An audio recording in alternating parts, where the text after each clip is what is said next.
The show can't start until we crack open a bottle of Revelton. Whether it's their crisp, clean vodka, the bold spice of their rye whiskey, the rich smoothness of bourbon, or the original honey whiskey that started it all, every pour is a taste of craft and passion straight from the heart of Iowa. So pour yourself a drink, settle in, and get ready to relax, laugh, and enjoy the show.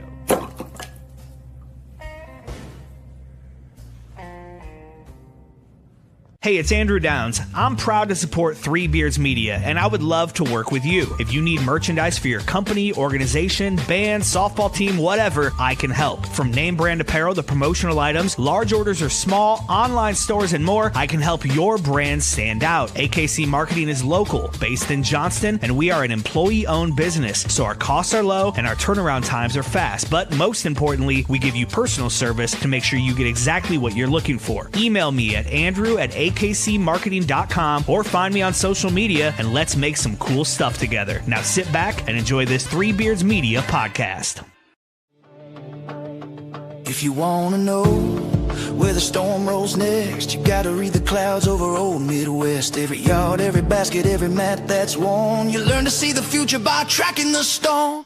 We're tracking the storm, watching it form, from Jack Trice's courage to the heroes yet born. Hilton lights shining like lightning in the night. Jack Trice way, glowing in the stadium lights. From the sweat in the barn to the roar in the stands, every cyclone story's written in the land. Yeah, the path gets clearer with each legend swarm. We're keeping eyes on tomorrow by tracking the storm. Dwayne Crutchfield, pounding turf like rain. Big 8 Saturdays, driving through the pain. 2 years, rushing past 1,000 on the ground. Made the whole conference feel that thunder sound. Then Troy Davis hit the hole like a flash. Back to back 2,000, turn records into ash. Heisman nights, but win or lose that day, the cyclone in his chest never blew away. Seneca rolled out, crowd holding its breath. The run cut like lightning through Tex Red West. 112-yard touchdown, 100 yards more. Sometimes a single scramble rewrites the law. So if you want to know where the wind leans next, you listen to the echoes in those long yard stretches. Every cut, every dive, every night, half torn, you learn to cycle. Man, from like week after week after week after week, Kent, we got it rolling. And then we had a great guest with Danny 2-3 weeks ago, and we just needed to kind of absorb everything that he talked about, from a high school phenom to coming to Iowa State, being an Olympic silver medalist, Big 8 champion, going into, setting the path and a career for himself.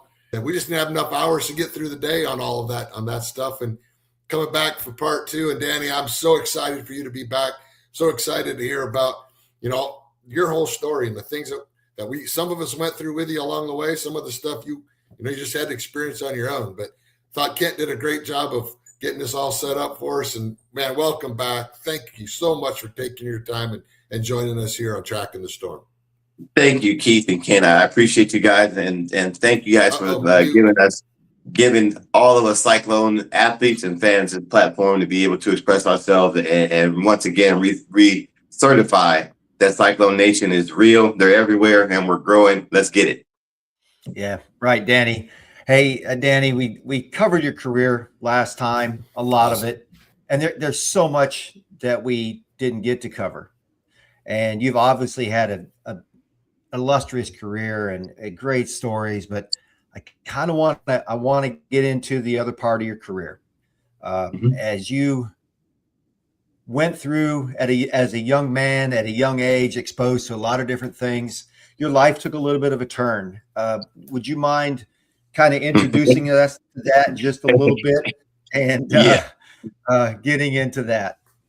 Well, you say a little bit of a turn. Let's talk about a pileup on 35 in the snow, and nobody's going nowhere for minutes. Let's just still get ready to do this. So I assume you're talking about my addiction and how that started, yes, yeah? Sir. Yes, absolutely.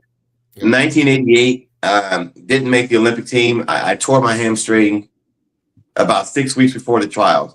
And I was going to get treatment at 6 a.m., going to get a massage at noon, having the trainer come to my house at 9 o'clock at night, just the whole thing. Ended up going to the Olympic trials, finished 7th, ran 47.57.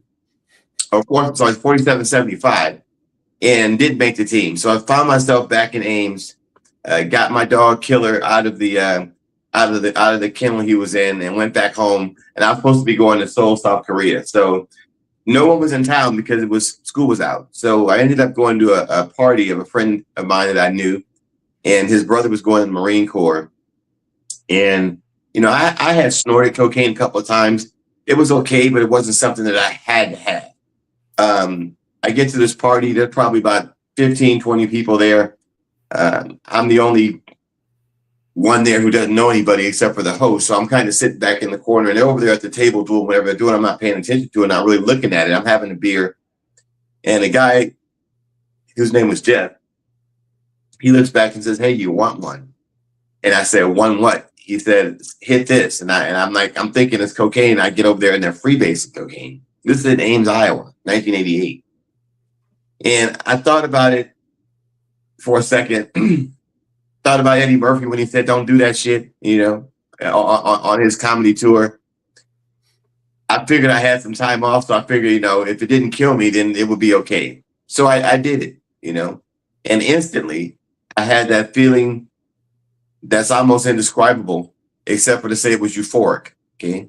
And I thought that everything was okay. I got through that night, got through the next day, ended up coming back to California for a few weeks, and found myself drawn back to that feeling that I had when I hit the pipe. And ended up back in Ames, wrecked my BMW trying to get back to Ames.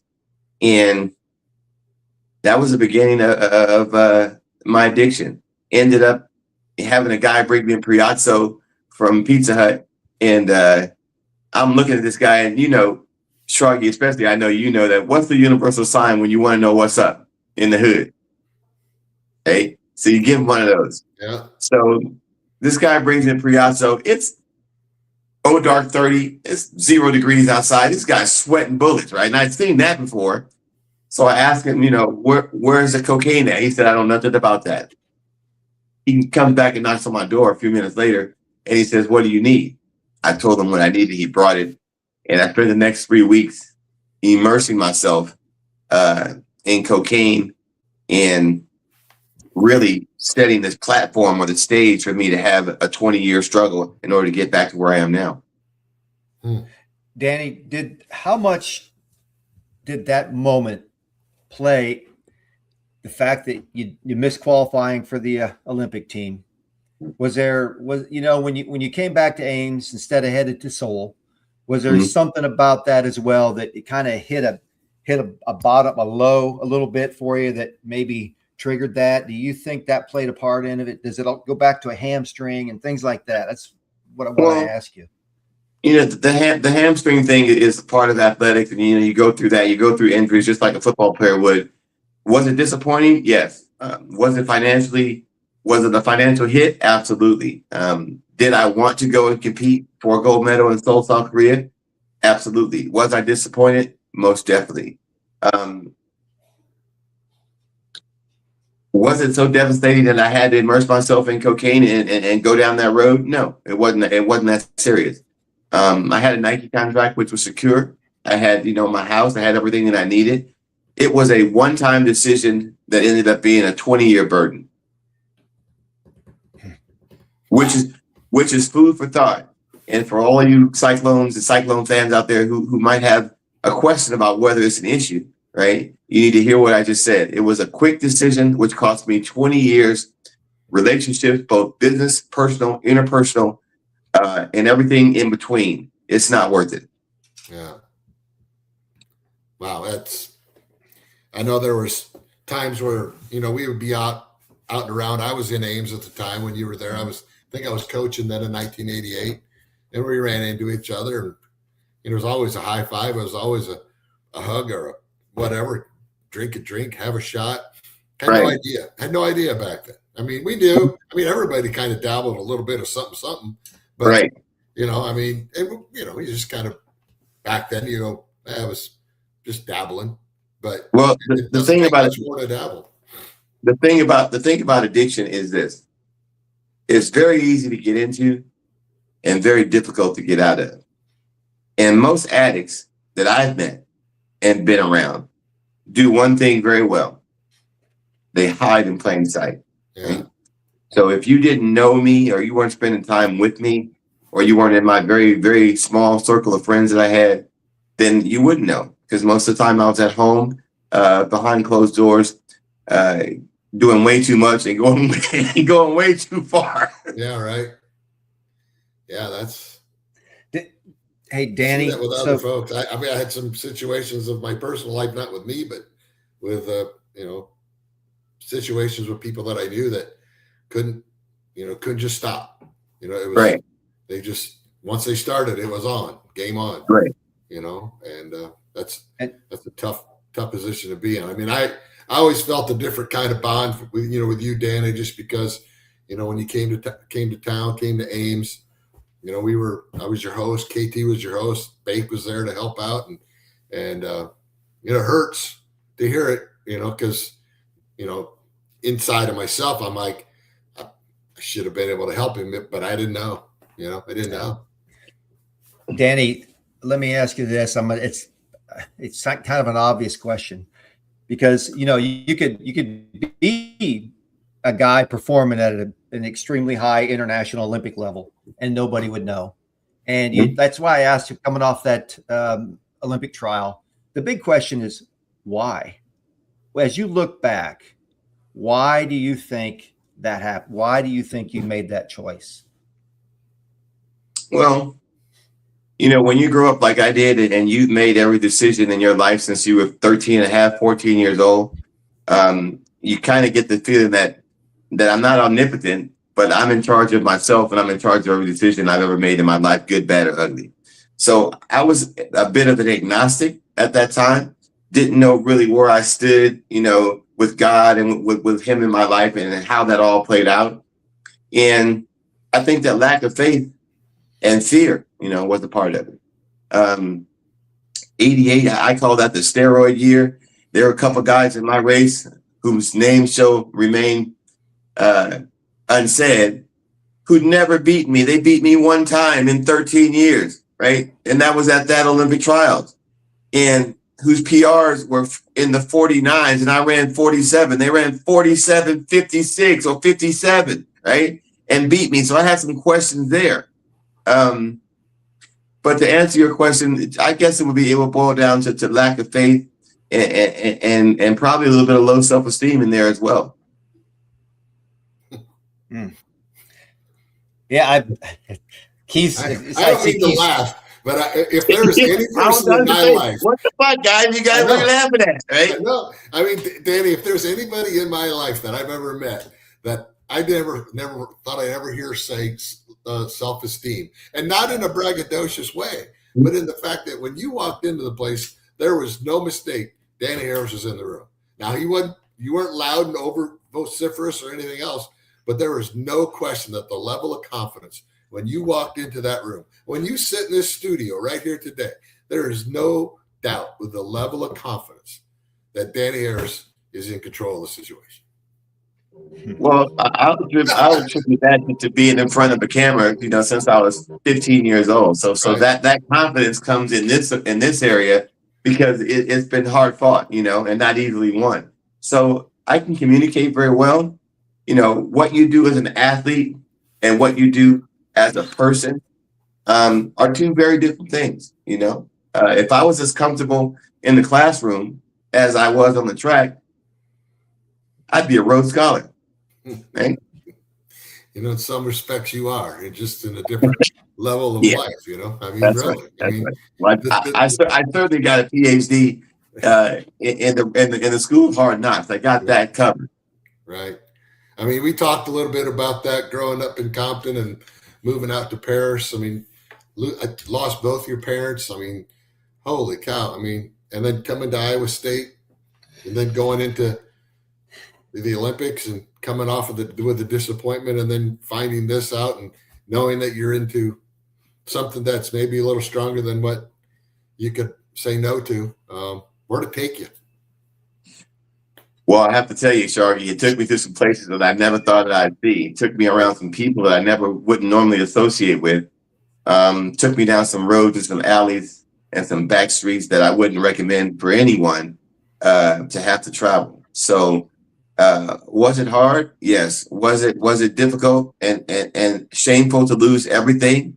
Houses, cars, relationships, faith, all those things are very difficult.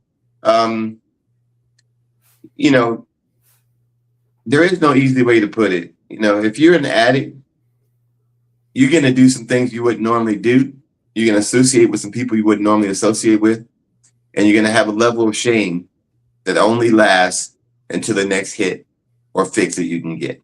And that's what I did. I got on that treadmill and hid and used and hid. And probably the greatest thing that happened to me was the last test that I took that I failed, and it was over with. And I knew I didn't have the responsibility to Nike, to my shoe company. I didn't have the responsibility to any of my other sponsors. I didn't have anything else left to do but turn around and face the 20-feet gorilla that had been sitting in my house for 15 and 16 years and figure out a plan to fight it and win, which is never easy. But the longest journey, you know, begins with a single step. That's right.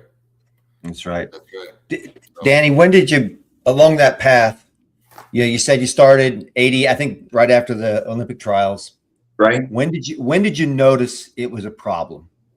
And the second part of that is, why didn't you do anything? And I know you're not afraid to answer these questions because you own it. And I have so much respect for that. So I don't mean to be blunt, but that's a good question. Look, it's not about being blunt. It's about information. So when I first recognized that it might be a problem. When did you notice it was a problem, and what was your thought?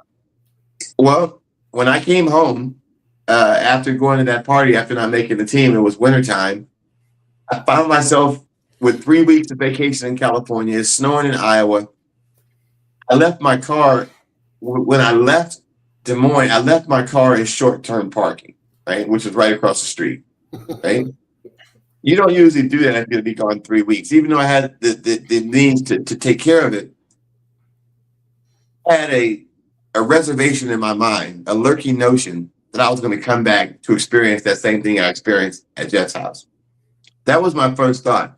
Why am I having this pervasive thought about using that substance again? When I got back, I'm driving too fast on 35. I wrecked my BMW. I get out. Some guy recognized me. I leave the car there. I go to Ames. The first thing I do when I get in my house is I make a call to the pizza guy. That should have been the point where I should have said, hold up, wait a minute.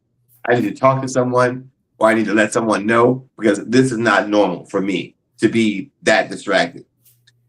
The reason why I didn't, lack of trust. You know, Steve led my coach. I loved Coach so much. And Coach rode the bull with me for the full 8 seconds, right? But at that point, I could not bring myself to believe and admit that it was a problem, let alone sit down and tell somebody else that I didn't know that it was an issue. Now, a good friend of mine, Marty Martinez, who was a sports psychologist at Iowa State University, just recently passed away. I've known that man for 40 years, right? And a lot of the answers that I was seeking came from Marty Martinez, right? Coach Lynn suggested I go talk to him.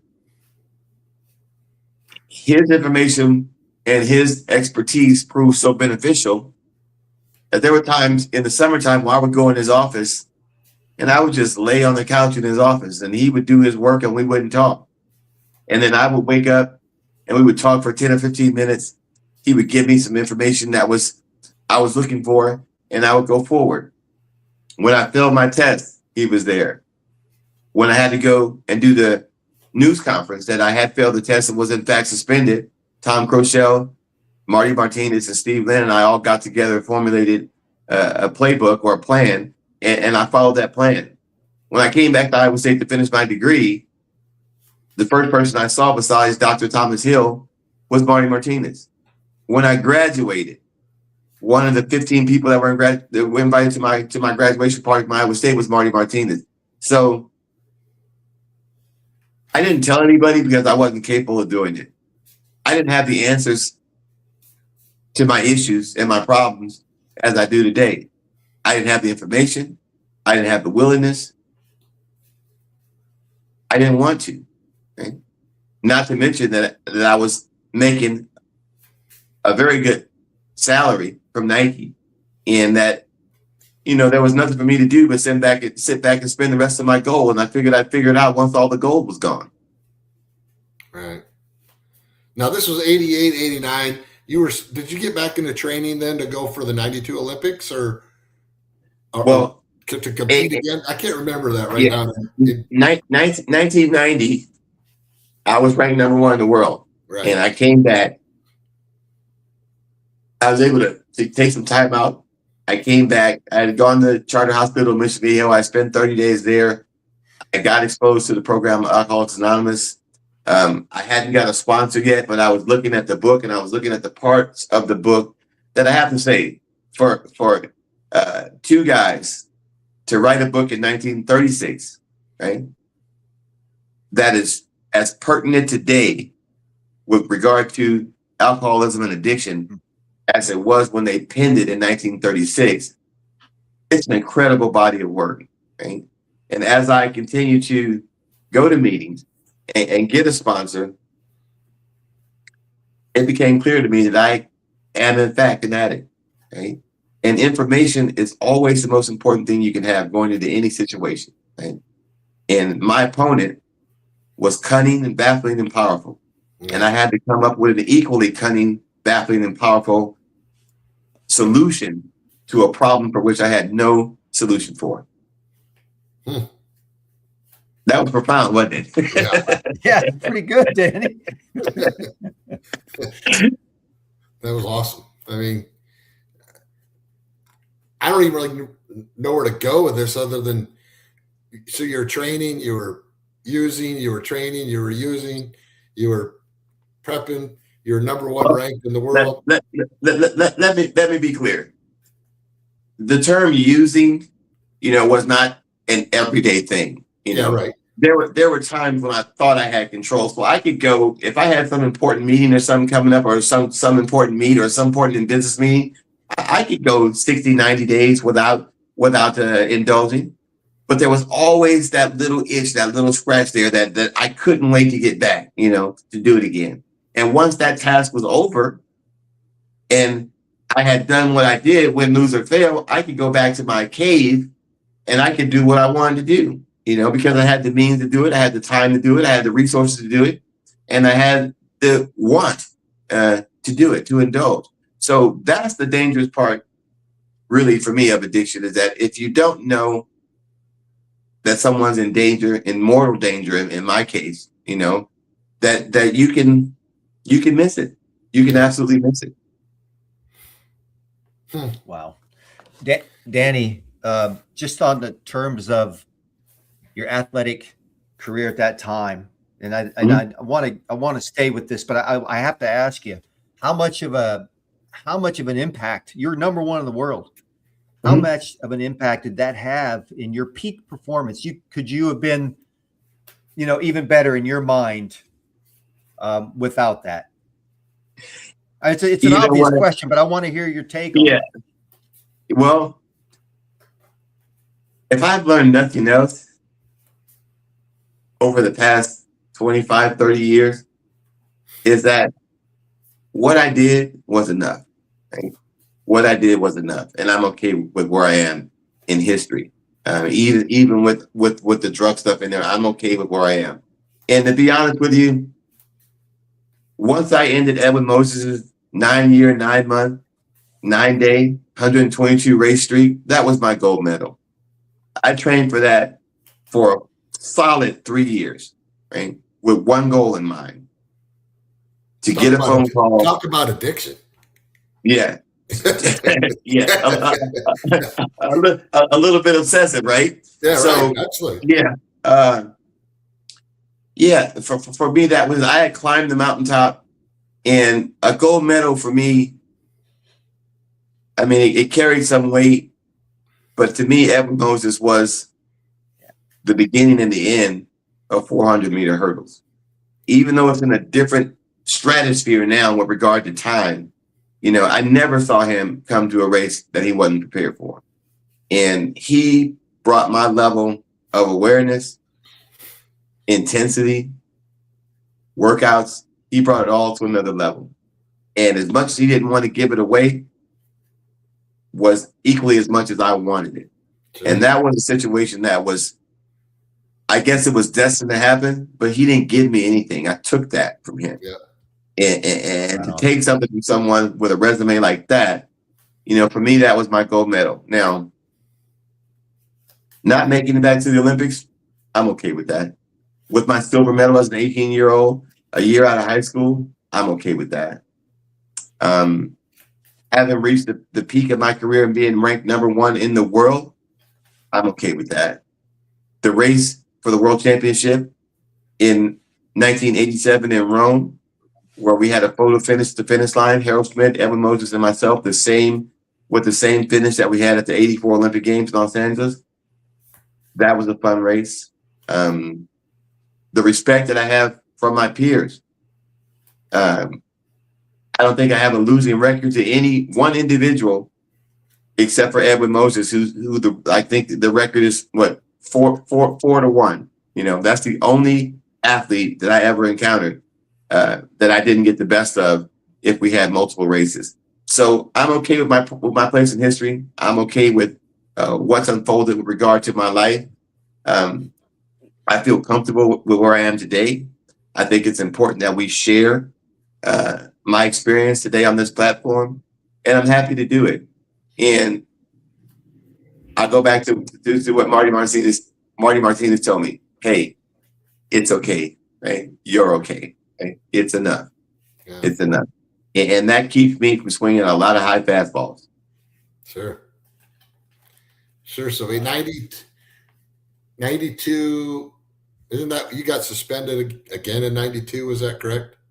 Yep, 92. I was suspended again, and no, this was 96 in Brazil. And what I did there is I had used and I had smoked some marijuana in conjunction with the cocaine. So usually, if I did cocaine, it was a 5-6 day process. So I actually went to Brazil 5 days early. So I was able to go there, rest a couple of days, train a couple of days, and I came back having already failed one test. You turn around and you see the lady with the Red Cross vest come over, and it's you for a test. So I wasn't alarmed by it by any means, but I figured I was okay. But in the back of my mind, I thought, what if I'm not clean? Never taking into account that the marijuana bonded with the cocaine and got into my system and stayed there. Marijuana's a 28-day process. Cocaine about a 4 or 5 day process, depending on how much you can flush out. And the test came back dirty, and I'll never forget being in my house in Orange County and getting a package from FedEx. I never got packages from FedEx unless they were bad news. In fact, I only got 2 of them in my whole life, right? And I came home, and the lady who was taking care of the house for me, she put it on the counter, put the FedEx package on the counter, and I opened it. Not right away. I went and sat down, played with my dog for a minute. I opened it, and it did, in fact, come from the IAAF, who said that simply I had failed a test, that I had an opportunity to come to Monte Carlo to the headquarters with a representative to watch the B sample be tested to confirm that the test was in fact correct. And then I had to start making phone calls. And, I had to call Bobby Kersey, who was my coach at the time, and I had to tell a couple other people who needed to know. And then the next day, or the next week, I got a couple checks from Nike along with the bad news that, my relationship with them had been severed. So I said it once and I'll say it again, that was probably the most liberating moment, one of the most liberating moments in my life. That moment and the moment that I read Who's an Alcoholic in the Big Book of Alcoholics Anonymous. When I read that and I was able to put myself in that text and look at my life situation and compare them to the words that were written in that chapter, at that point, I didn't need to talk to anybody else. I was free, right? Yeah. I was free. I slept really well that night. I slept really well the night that all that happened. And then the depression came from knowing that it was over with. And I want to go back here for a minute. You know, we talked about friends and we talked about real friends. When I failed that first test, you know, I had a lot of people that depended on me. I had a lot of friends. And I found myself sitting in my house, didn't have a cell phone at that time, but, you know, I would come home sometime and have 120 messages if I'm gone for a week, you know, and my phone didn't ring. Mm. And as the phone didn't ring, I felt more and more isolated and more alone, right? And then depression kicked in. My dog would sit there and look at me and be like, bro, let's go jump in the pool, or let's go get one of those big steaks from the store. And you look at me like, what's wrong with you, right? Now I'm thinking I'm about to lose my house. I'm about to pack up 4 bedrooms by myself, and I'm about to move to a place that I was okay with, but the person had no idea. She had no idea what I was going through, what was going on, other than the fact that she was a nurse and she had some idea what addiction was. The point of all this is that it was about 6:30 in the morning that my phone rang. Willie Go, the Chicago Bear receiver, world champion, 85 Bears, was on the phone. I didn't give Willie Galt my phone number. Don't know who did to this day. But he talked to me, and he'd read the LA Times, and he'd spend about 10 minutes talking to me. He'd spend about 5 minutes praying with me. And that gave me enough will to get up that day and to fight one more day. And I'll be forever grateful for Willie Galt for making that call, and for God to place and touch him to call me and give me the information he gave me that morning, to pray with me and give me hope that redemption is possible and that it can be real, no matter how long and winding the road, that it can be done. Mm. And that's it. What year was that? That was my first test in 88. That was my first test that I failed. And, you know, I never thought that my life would come to that point where I would work so hard to get everything and secure a future for myself, only to lose it and have to start over again. But, you know, money, property, and prestige, all those things are great and they're good to have. And it's good to be able to be free enough to do what you want to do when you want to do it. And that's the freedom that money gives you. But peace of mind and real friends and having experienced some hate and some real love, I tend to gravitate today towards, you know, hope and redemption. And that, you know, no matter how bad things get, it ain't over till it's over. Yeah, right. I mean, sobering. I mean, it's certainly sobering to listen to people struggle. I mean, and you know, the struggles, I mean, it goes on every day. Just, it's in a different, you've got it kept in a different perspective, and you've managed it, which is fantastic. It's, you know, I always looked at you as somebody, you're kind of like my hero. Even though you're younger than me and I was kind of your host coming on, I just loved how you just approached life, approached things that you did. And well, let me say this, Keith. The thing that I hold most dear to me today are my friends and my Cyclone brothers who knew me before I was Danny Harris. Right? Right. Why is that? Because on my recruiting trip, you and Kurt, what you guys did for me was real. Right? What you guys saw was real. The love and admiration you guys have for me as a Cyclone brother and the player on the football team was real. I love things that are real. Now, if you don't know me and you come up and the first thing you say is, hey, you're Danny Harris, I know who you are, then I'm going to probably keep you at arm's distance because I don't know what you want from me. Right. I don't know who you think I am, but I'm probably not close to what you think I am. I'm not a superhero. You know, I can't run through the rain without getting wet. I have my faults, I have my warts, and I have my scars, and I'm a real person. And when you boil it all down to addiction, it's a fight for my life. You know, I'll never forget starting off at Charter Hospital and then ending up in the basement of a morgue on 47th and Broadway in South Central Los Angeles with 20 men and 20 women.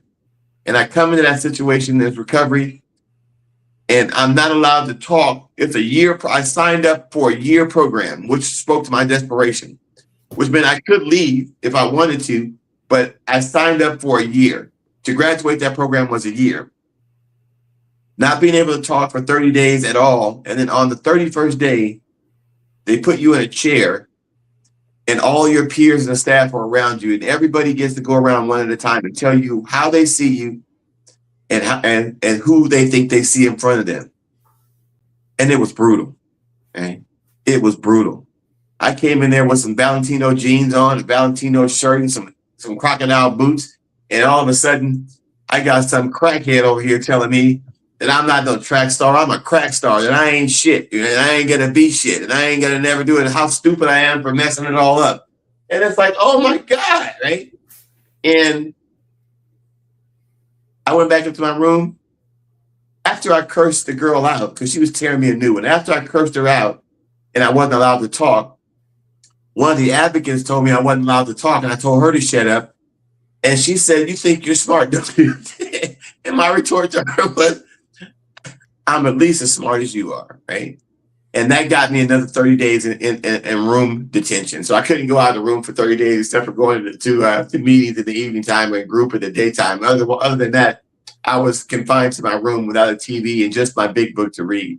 So that was part of me building my fortress and something I had to go through. But it was brutal. And to be torn down, stripped of all dignity and all the worldly things that we covet, and to have to look at yourself in the mirror for the first time in 20 years is not easy to do, especially when you look back to the amount of damage and wreckage that I caused, not just in my life, but others who loved me and cared about me.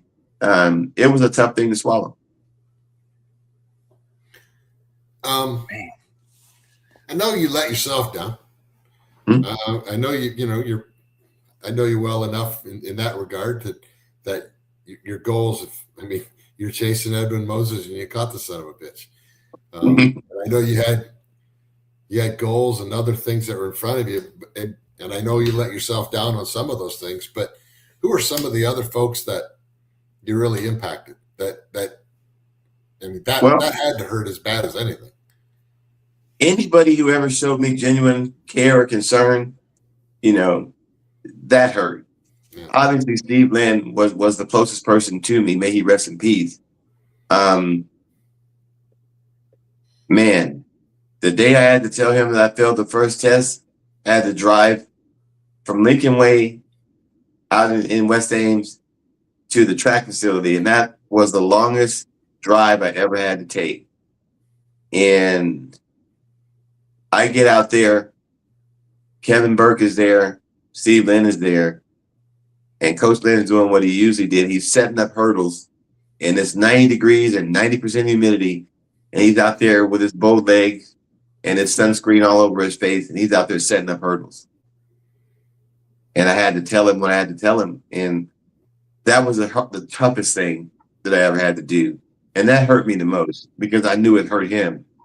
And after he cursed me out, we sat in the equipment shed, and he said,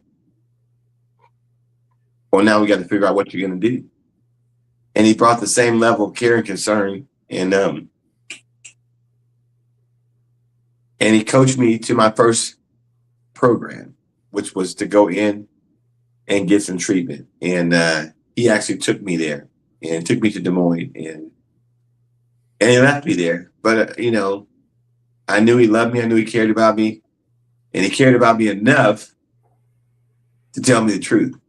And that's where I started to differentiate and value when someone's telling me something to make me feel good and someone's telling me something that I need to hear, right? And that's how I decided to start assessing who my real friends are, right? Whether you care about me, the person, or whether you care about what you think I can do for you. Now, as a post athlete at 60 years old, my needs and my wants are very different. My perspectives are very, very different. My ability to choose my friends and make good decisions with regard to who I'm going to have around me. Oh, I'm sharp now. I'm on my game, right? Sure. Because I had to learn through trial and error, what it means to be a friend, a real friend. And I'm proud to say I count you two guys amongst my real friends, but the circle is still small, and I'm okay with that today. Yeah, right. And Danny, can I get back to Coach Lynn just a little bit?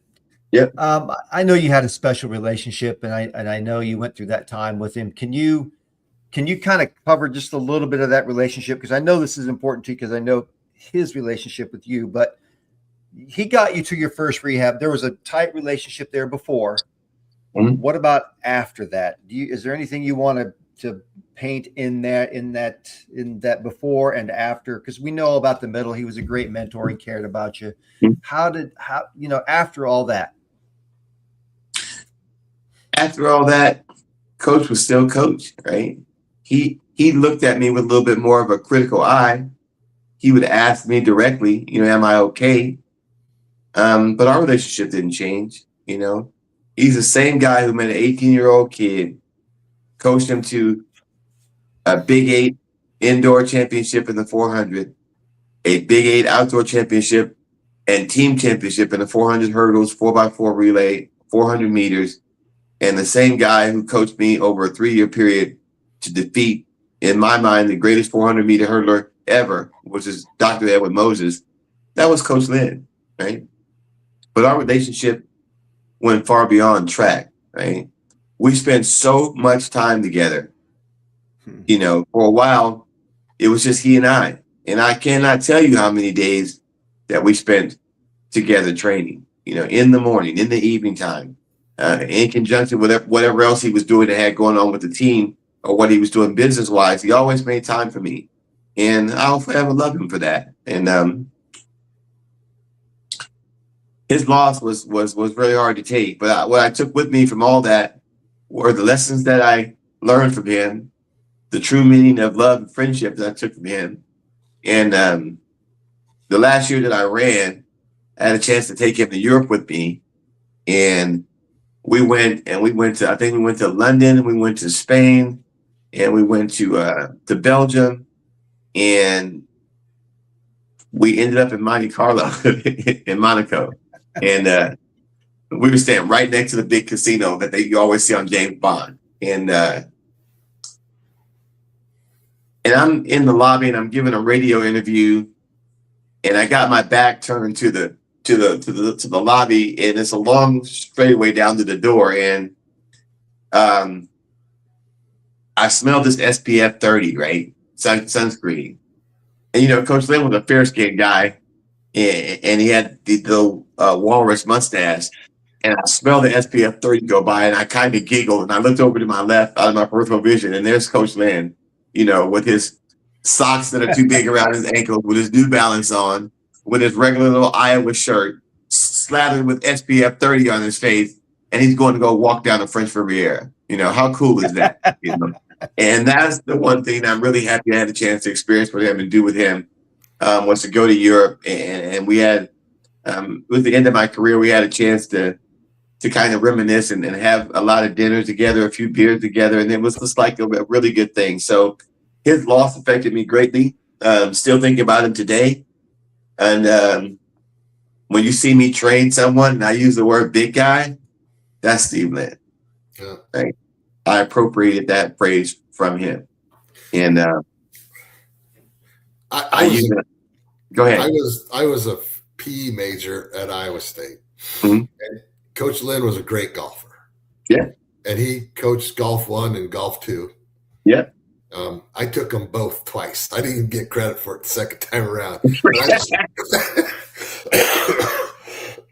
I just loved hanging around the guy. I mean, the guy taught me so much about wedge play and golf and everything else. He was just phenomenal to be around. He's like, Keith, why are you in my class? I'm like, just want to take it again. It's and I got nothing else to do. So I just had an open hour and I just would go to the class. Right. He was fantastic. I remember that where I was the day that I heard that he passed away. I couldn't believe it. I mean, Yeah. I could not believe it. It just, Yeah. I'll never forget it. I walked into my house and I got a text message, and I'm like, holy cow, no way. Yeah. And I still today almost refuse. I mean, I think he was like 60 years old or 61 years old. I mean, he was an amazing guy. And I'm 60 right now, which lets you know how fragile that life can be and how important it is for us to tell the people that we care about that we love them, you know, when they're here and not when they're gone. Fortunately for me, you know, I had a chance to talk to Coach, and I had a chance to really tell him how I felt about him and how I felt about his presence in my life. And I spoke at his funeral. So for me, that was the one thing I could take from his passing that I could go forward with, along with 1,000 sayings and 1,000 stories and 1,000 ways to coach 1,000 different kids, and to give every one of those kids I come in contact with the very best of me as a coach and the full benefit of the knowledge that I obtained over my time as an athlete and now as a coach. That's the legacy of Steve Land. That's what he gave to me. That's what I give to my kids and my people. That's being a former coach, and I know Kent, be in the same position. I still think of today the guys that I coached when I was at Rose-Hulman, and even some of the guys that I coached when I was at Iowa State. I still stay in touch with them every day, and they still, have fond memories of stupid things I used to say or whatever, and we all had our little things that we carried with us, and the impact that they have on our lives. I'm sure, the impact Coach Lynn had on your life carried you through probably most of your dark times, I would assume. Maybe not. And it carries me through today. I had a kid with who's on the autism spectrum, and his dad needed a break, so his dad contacted me and wanted to have me train his son. And I didn't care how much money he was giving me. It wasn't about that. It was about, how can I get this kid's attention? How do I coach a kid who's prone to, outbursts, and once he throws the anchor over the side of the boat and decides he's not going to do something, it's a wrap. You ain't going to get him to do nothing else, right? And watching Coach Lynn train athletes from Nigeria, Kenya, Dubuque, Chicago, California, and all parts in between, that gave me the dexterity to be able to say, hey, Roderick, we're going to do this, buddy. And how we're going to do it is we're going to do it just like this. I explain to him what we want to do. I get him to agree with it. We make a deal that we're going to do it together, and we get it done. It's the same thing Coach Lynn did with me, just with a different flavor, right? And you're not born with that. If you're not born with that, you have to learn that. I was born an athlete. I learned how to be a coach from Steve Lynn. Yeah, right. Nice. Danny, we'll get to that in a little bit, because I know let's take a quick break here. Got it. You got it, buddy. Yeah, let's go sell something real fast. That's right. We'll come back. We'll talk. Wherever you want to go with it, Danny. We're gonna kind of let you be the lead on this stuff, and whatever you want to talk about from that point forward. Let's go. All right. Let's take a time out. See you in 2. Yeah, buddy. Let's be honest. Pizza is something almost every family enjoys. You're already grabbing one at the store, so why not choose the best tasting pizza that also supports a cause we all care about? That was the challenge behind We Will Pizza. Create the ultimate frozen pizza for Cyclone fans. Big flavor, bold toppings, and options for everyone, including gluten-free choices that don't sacrifice taste. And if you haven't tried it yet, the real MVP? The breakfast pizza. Perfect for early kickoffs, tailgates, or watch parties when Hilton Magic or Jack Trice Energy is calling. Every bite helps benefit Iowa State student athletes, so your game day spread does more than just taste amazing. It gives back. We Will Pizza. Made for Cyclone fans, built for tailgates, and ready whenever you are. We will, you will, Cyclones will. In the heart of Des Moines, one name has stood above the rest: Iowa Beef Steakhouse. Step inside, and you enter a place where tradition still matters, where the atmosphere feels familiar, warm, and unmistakably Iowa. Service isn't rushed. It's personal, attentive, and rooted in genuine care. And before the main event, the freshest start in the city, our signature salad bar, crafted every single day. Then comes the reason people have returned for generations. Iowa beef, hand-seasoned with pride. Guided by flame, forged by heat. This is where flavor becomes legend. Served with the same care it was crafted with. A meal meant to be remembered. And whether the night calls for bold, smooth, or something in between, our bar offers a selection as rich as our history, including the old-fashioned we've become known for. Balanced, timeless, unforgettable. And long after the fire cools, the glow of this place stays with you. Iowa Beef Steakhouse, 1201 East Euclid Avenue, Des Moines, Iowa, where Iowa comes for steak, done right. When you walk into Coach's Kolaches, you might be a little overwhelmed by all the great choices, but do not be overwhelmed by how to say it. What's a colache? Oh, cola cheese? Colache? Kolaches? Kolache? Like the shoes? No, that can't be right. It's kolache, but it don't matter what you call it, as long as you call it good. Start your morning the Coach's Kolaches way.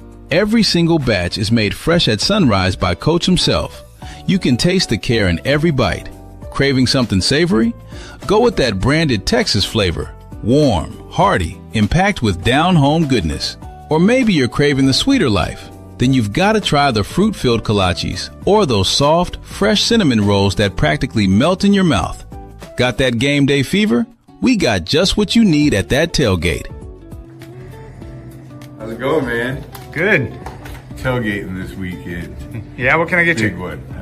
Give me a dozen jalapeno sausages and 6 each of the sausage and bacon. And listen, we all know how good these are, so you better get more than you think. So run, don't walk to Coach's Kolaches, 2777 100th Street in Urbandale, or call ahead for big orders at 515-802-6200.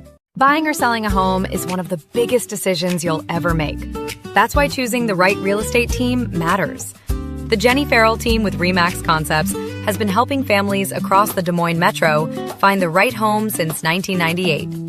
Born and raised right here in the community, Jenny understands the neighborhoods, the market, and what truly makes a house feel like home. Whether you're buying your first home, upgrading your space, or preparing to sell, the Jenny Farrell team provides expert guidance every step of the way, from market analysis and listings to negotiations and closing. Their consultative approach means you'll feel confident, informed, and supported throughout the entire process. Jenny Farrell Team, RE/MAX Concepts. Call or text 515-779-7500. Visit jenniferfarrell.remax.com. Experience. Yeah, I figured that was better than the naked commercial, so we got a new sponsor. So. Buy a house from Jenny. Yeah. I probably should have told you guys about that one before. Food, and houses. All right, we're good to go. Holy cow. That was a long that was 2 times 2 right there. Yeah. Yeah, I'll take my fee in Coach's Kolaches. There you go. Kolaches are good, man. They're good. Remember Brett Kirby? He played defensive tackle for us. Yeah. Back in the 90s, mid-90s, I think it was. So mid-2000s. Anyways. Mid-2000s. Mid-2000s. Shit, I don't remember. I was gone. I lived in Western New York. I saw 2 Iowa State basketball games from 1999 to 2006. I saw 2. They lost to Michigan State in the Elite 8, and the next year they lost to Hampton in the first round. That's the only 2 games I saw during those years. So it was kind of fun that recently, now that I live back in the Midwest, to be able to check them out and see them like we do now. So anyway, we're back. So we are. Sorry, I got a little cold here today, so I've been under the weather, but I wasn't going to miss this thing. So anyway, so we got to that part of, the first part of, with your addiction and the suspensions from track and field. And I know that wasn't it. and don't forget to say sober since 2007. 2008. That was my next question. Yep. That was my next. So 2007 is when you went in, and 2008 is when I graduated the program. I went back to Iowa State to finish my degree. And by the grace of a loving God, I haven't had to look back, one day at a time. Has it been easy? No. Have there been moments when I've been tested? Yes. Have there been moments I've had overwhelming sense of God's presence in my life and his path for me and what it didn't include? Yes. Was the midnight mission in Skid Row, downtown Los Angeles on 6th and San Pedro exactly the right place, the right time for me to go to? Absolutely. Will I ever forget? Talk a little bit about that. I've heard you say Skid Row a few different times, and I didn't know if that was just kind of an anecdote, or if you actually were there. Or, I mean, just I'm going to give you the whole story of Skid Row, and then we'll move on to something else. So Skid Row, the phrase was coined by men, Caucasian men, who worked in the Pacific Northwest falling trees, cutting down trees. This is before the Great Depression. And they had the trees, then you had the hill that slid down, the logs, then you had a row of tents, right? So they coined the phrase Skid Row, right? When that played out, and those men who were cutting the trees no longer had jobs or any means of employment, they ended up downtown Los Angeles, where they had all the missions and all the soup kitchens and all the places where people could go to get some sustenance or to get cleaned up or do whatever they wanted to do. And they started saying Skid Row. Now, today, Skid Row is a 6-block area that is mostly people who have mental illness, people who have addictions or alcoholism, people who have, or families who have been displaced and who are experiencing homelessness. There are kids down on Skid Row who live with their parents. And it broke my heart one morning to see a mother and her 2 kids waiting on the corner of 6th and San Pedro for a school bus to come and pick up her kids to take them to school. I couldn't help but think those kids are going to be really, really strong, or they're going to be really, really messed up, right? Because it's not something that everyone wants to see, but everyone should see. The suffering, and sometimes the undeserved suffering of individuals who are down there. Long story short, there's a Union Rescue Mission, there's a Midnight Mission, and the Weingart Foundation. Those are all 501c3s who cater to or serve the homeless people. Some of them for families, some of them for individuals, some of them have drug and alcohol treatment. Medical services are provided. A dentist, a doctor are all down there on Skid Row for free. But in that element, you also have predators that are down there who sell drugs and various other things, who are looking to share their wares with individuals who have problems. We call them predators today. When I came to the Midnight Mission, I didn't really have an expectation because I was at the end of my rope. I just know I didn't want to get high anymore. I knew that I had spent the night sleeping on or sitting on a piece of cardboard with my back up against the wall, with my hat down, and waiting for the sun to come up at 7 a.m. so I can go into the mission and start this journey that I'm still on today. The advocates of Midnight Mission are former addicts and alcoholics themselves. There was no pressure there. I worked in the community relations department there. That was my job, so I didn't have to pay them, but I also didn't have to be on the county because it was a 501c3. That's where I got my wheels back. That's where I got my humanity back. That's where I got my confidence back. That's where I found myself, right? And that is the wind that continuously blows in my sails today, as I try to get back what was freely given to me in whatever way I can.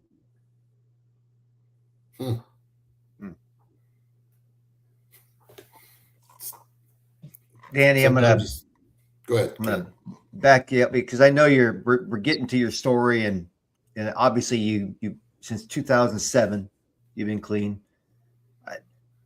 I want to, before you get to that point where you really felt you got there, there's always a low point. You've had an athletic high, your goal beating Edwin Moses. You come out of it. In between there, what was the low point?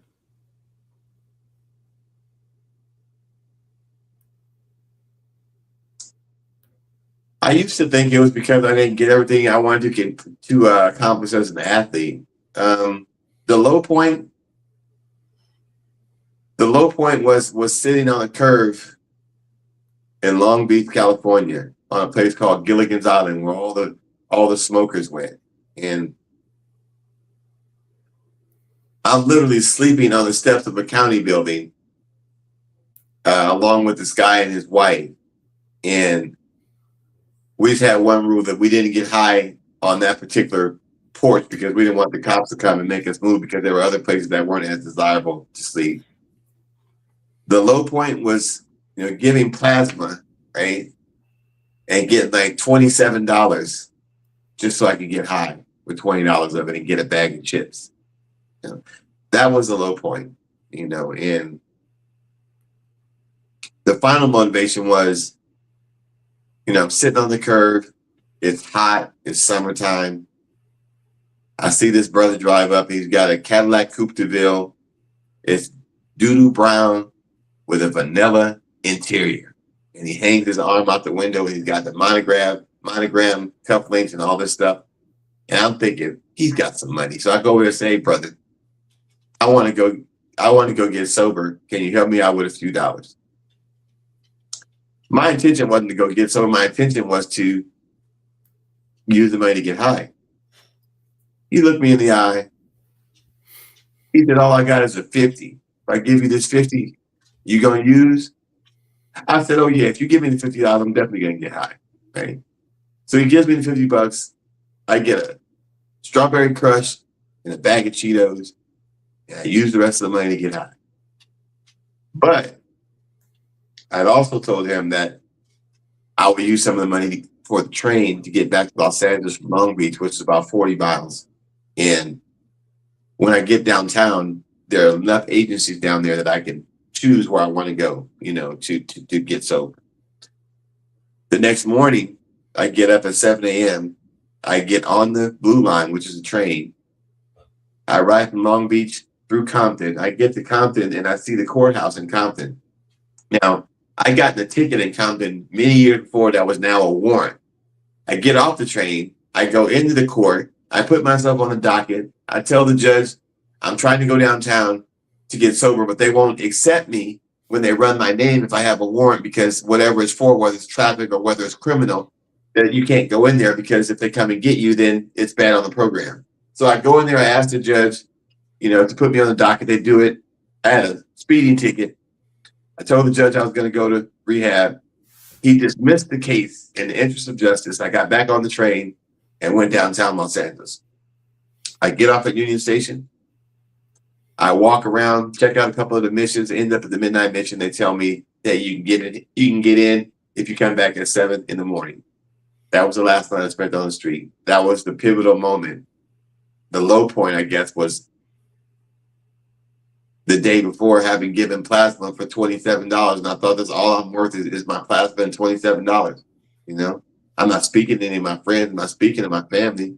No one knows where I'm at. If I would have died, if I didn't have my ID on me, I'd just be a John Doe. And I didn't want to go out like that. Don't want to go out like that. And I don't recommend it to anyone. There's help available wherever you are, in whatever state you're in. There's always help available, and we should avail ourselves of the information and the good people who serve decent people to help them get to a life that's worth living to recover.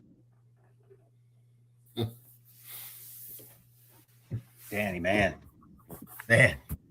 I tell you what, you're so courageous, honestly, just to share everything. It's so inspiring.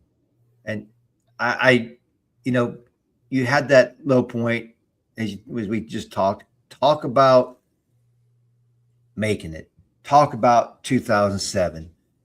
There's some people that have helped you along the way, and we'll get to that, but talk about that feeling of accomplishment for you personally. Well, I don't see it as a feeling of accomplishment, because every day when I get up in the morning, I pray and I think about where I was, I think about where I am. My sponsor calls me sometimes still and tells me, meet me here, and I get there and it's a meeting, and he just wants to check in with me. I see people in Los Angeles still walking around lost and sleeping on the streets, and who have their hand out for something. If I can help them, I do, but I also give them the information that there's help available and where I got help from. The word making it, I wouldn't go that far. Even with the time that I have now, it's still a one day at a time proposition. And for me to have a sense of I've made it, or a false sense of security, would be me testing the theory again, and I could put one in without having had a serious consequence. And no matter how far I get away from it, that being drugs, I'm still only one hit away from being right back. I've seen that happen. Don't need to test that theory. Others have done the research for me. I believe it. And today is the most important day of my life. Right? And I live it like that. I believe like that. Have you spoken to Willie Galt since that day? I haven't. And that's only the third time I've ever told that story. But, there was a reason for it. And I don't think that Willie was ever looking for me to call him and tell him thank you for what he gave me, because he didn't even know what he was giving me. He was just doing what a good Christian guy does, right? Trying to impart and be a little bit of hope and a little bit of faith and a little bit of belief in something that was greater than what I was doing. And that was my first experience. Oh, wow. Having had someone pray for me and minister to me in a way that was real. And I felt it down to my core. There's no one person, place, or thing on this earth that can stop a person who's addicted from getting high. You're not going to love them enough to get them to stop. You're not going to give them enough to make them stop. You can roll a snowball in this fucking room, a fucking cracked snowball, right? And a real addict's going to keep on chipping away at that until either he finishes it or he dies. And that's it. Right? The only help is to avail yourself to a power greater than yourself, to believe in that, and to follow the program that's set forth by Dr. Bob and Bill Wilson in 1936, and to get about the business, be about the business of trying to be sober and stay sober, and help someone else to bring them along as well. And the program is that simple. Violate it, and you have to go back to the back of the line. And it's a long line. You don't want to do that. Yeah. When's the last time you were in Ames?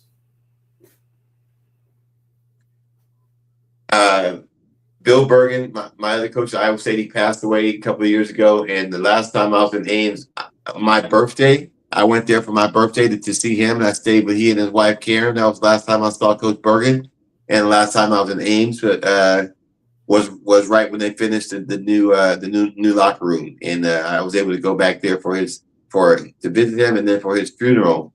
And Jamie Pollard had me come up to the office to the athletic department, and I was able to meet the new track coach. So it's been about 6 years. Well, it's going to be fun to see you next fall at Letter Winners Weekend. Well, no pressure. And no, I don't feel pressure. I just make decisions. Now, that's a great wish list, and I'll keep that underneath my hat, and maybe we can make it happen. I'll send you the dates. Thank you.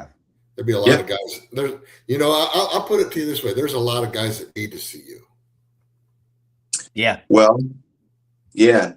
But you know what?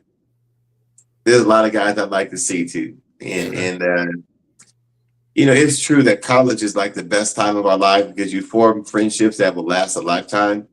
And that was true for me too, So, I went from being a boy to trying to be a man, when I was 14, taking on all the weight of the world, all the hopes and dreams of those individuals who wanted to see me do well for whatever reason. It feels good to be 60. and to have my 5 or 6 clients that I have that I train, and to be able to make that the centerpiece of my day. I love to cook. I love to photograph stuff. But the most satisfying thing I have today is my relationship I have with my athletes from 9 to 62, and to be able to do that and to be able to give back some of what was given to me is a beautiful thing, and I love it. Yep. I love life today.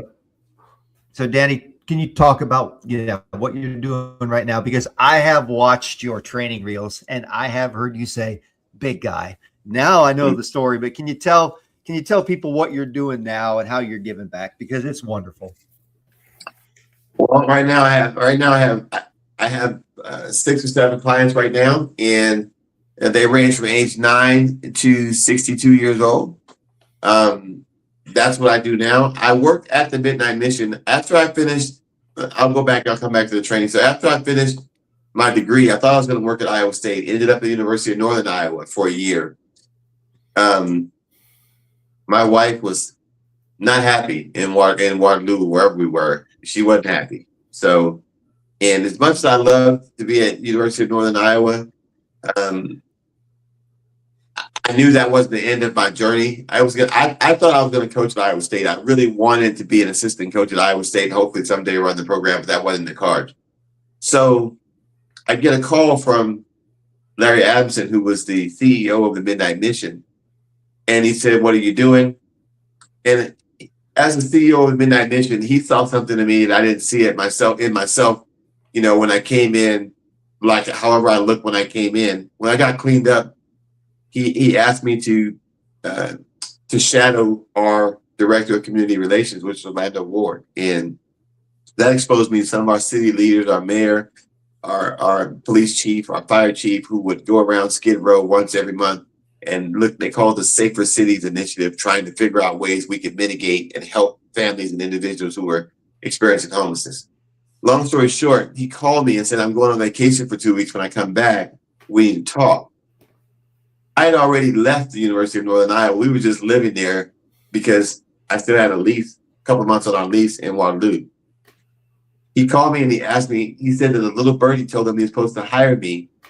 And granted now, I'm a year and 6 or 7 months sober.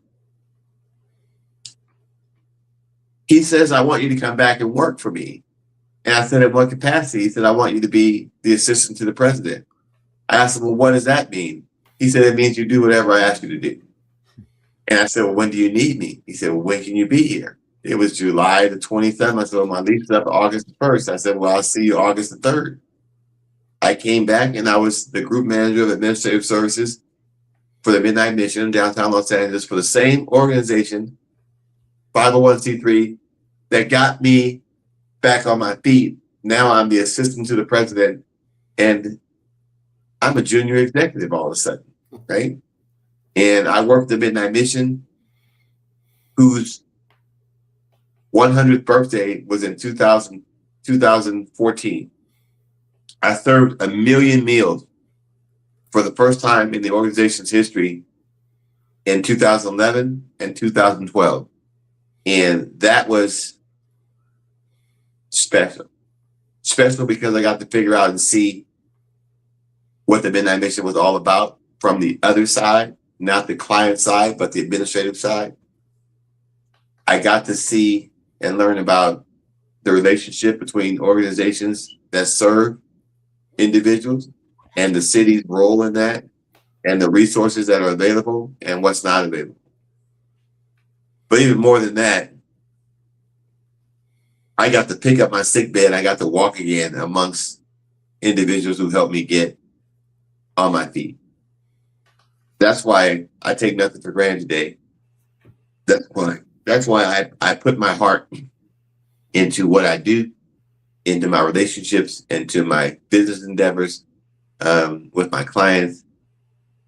I love life today. I couldn't have said that, 20 years ago. I wasn't loving life. I was just being a part of life. Now I'm in life. I'm living rather than just surviving or existing. Wow. Guys, I got about 20 minutes of battery left, so let's first down. I sit here, feel bad at times. I feel happy at times. I'm excited where you're at in your life. I know you have my number now, so if you ever have that point in time when you're having a bad day and you want to yell at somebody, I hope you pick up the phone and I hope you call me. Well, I love you for that, brother. But if I had a problem, you would be my first call. It would be my. I don't need to be the first one. I just know I'm there for you. I think we all are, and I appreciate that.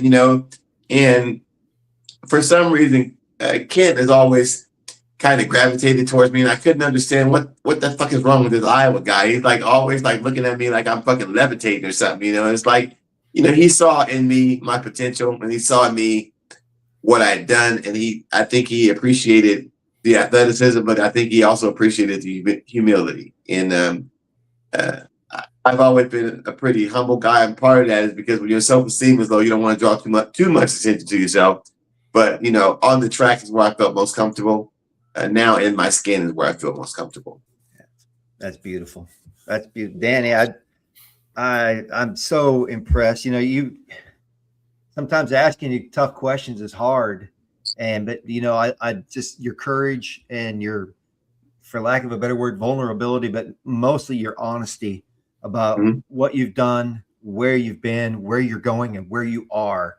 It's an amazing story. I hope we see it someday. I know I've seen pieces of documentary that have kind of been filmed. Is there something out there potentially, Danny?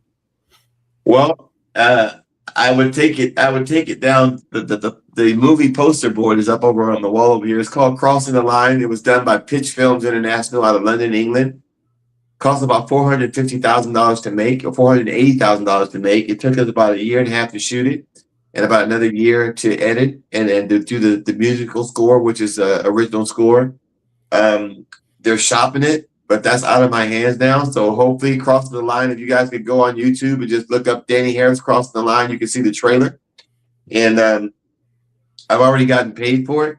So if they sell it, I'll get some off the back end. If they don't, I got a nice movie poster board hanging up in my office, and I can say with confidence and be truthful and say, I made a documentary, and I've done that. That's one thing that's going on. The Los Angeles Olympics coming back here in 2028, the Los Angeles Memorial Coliseum, home of the 32nd Olympiad that I competed in. I'm up for an ambassadorship to try to get with them and to work with them as a representative for LA 84, which started by Peter Uberoff. After the 84 Olympics, he left $320 million in revenue, and that's where the LA 84 Foundation was founded. And it's a good organization, and you guys keep your fingers crossed that I can be a part of that and also have access to the games and be a part of a wonderful world event. Sounds awesome. Yeah. And we still need to get you back for Letter Winners Weekend. Yes, we do. Well, Strongy, we can talk about it or we can be about it. So you work on the be about it part, and I'll show up. I got it. Make it happen. Yeah. Make it happen. Anything else you want to share with us? Just my profound gratitude for you guys having the insight and the willingness and the cojones to start this podcast. I think it's a wonderful thing. Sometimes I think you step on his mic too much, Shruggy. So let King get a little bit more out. But I couldn't be happier to be able to talk to the Cyclone Nation, to be able to impart on those who might need help what I went through. And you guys talk about my vulnerability and all this stuff. You know, I hid for so long. I don't have to hide anymore. I am who I am. You can take me or leave me, you know, just as I am. And it feels good, you know, to have the sunlight hit my face and not have to live in the shadows. So thank you guys for this platform. Thank you, Iowa State and Cyclone Nation, for being who we are. That's right. Going forward. Let's get out there, kick some ass. Let's take some names, and let's get it. Amen. Hey, I just want to jump in here, Danny, and personally thank you for coming on. But I was not aware of your story. I knew of you. Not only Cyclone Nation, but I think the entire country here needs to learn your story. I'm very inspired. Yeah. I thank you so much for telling it, and I'm honored to be able to say that I got to meet Danny Harris. So thank you so much for that. I appreciate it. Well, like we end every story and every show. That's from this loyal son to that loyal son. Thank you for being your loyal son. Love you, buddy. Once a cyclone, always a cyclone. Once a cyclone, always a cyclone. Never forward, never past. Thank you, guys. Thank you. We're tracking the storm, watching it form from Crutchfield's grind to Troy's 2K storms. Seneca spinning through the rain and roar, turning third and long to forevermore. From Jack's I will to the Campbell years, we build up hope out of heartbreaking tears. Yeah, the line holds strong and the fate's reborn. We're keeping eyes on tomorrow by tracking the storm. Here comes Johnny Orr, fist up in the air. Tonight's show theme on that Hilton stare. Took a quiet Coliseum, turned it into a spare. Where top 25 giants learn to fear this well.